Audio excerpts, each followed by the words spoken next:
It's there, but most people have not seen underneath it. They're not familiar. It's still such a mysterious world, and it has to be thought of in a way that we can all relate to it.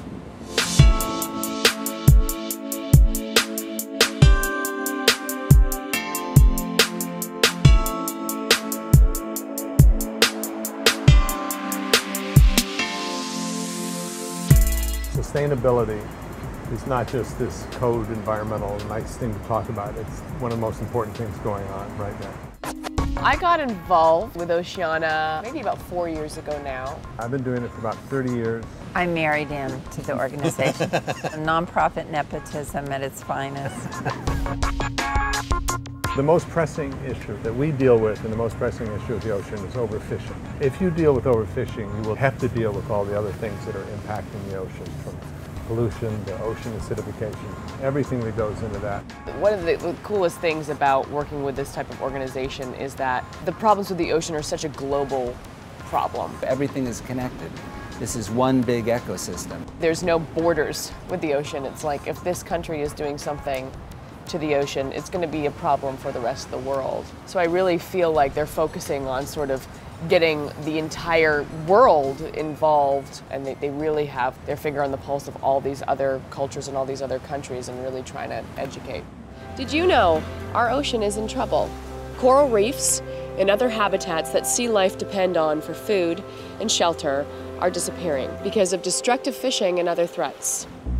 Before I started acting, I wanted to be a marine biologist, so I was always up to date on whatever was happening in the world and whatever crises were going on. And Oceana sort of approached me with like a magical invitation to like go to Belize. There was companies that were trying to buy the rights to do offshore drilling. And so we went down and we shot a PSA there to show the beauty of the reef and how devastating it could be if something were to go wrong.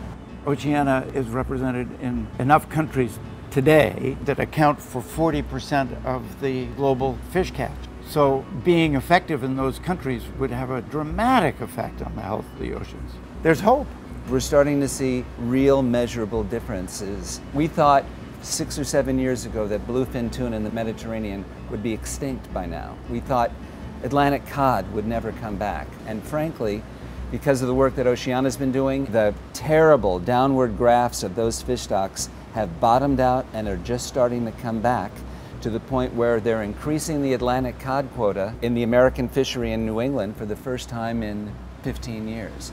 So seeing that is so encouraging and so exciting, particularly because we never thought it could happen in our lifetime. I remember a statistic that I heard in one of the first meetings, and that was that of every dollar that's spent on environmental work, less than ½ a cent out of every dollar was spent on ocean conservation, and that seemed insane to me. Part of the reason that funding was so low is that it's still such a mysterious world, whereas a panda or things that you relate to that are on the land, they're easy to grasp when they're in trouble. Imagine a land that had no life in it, no small animals, no big animals.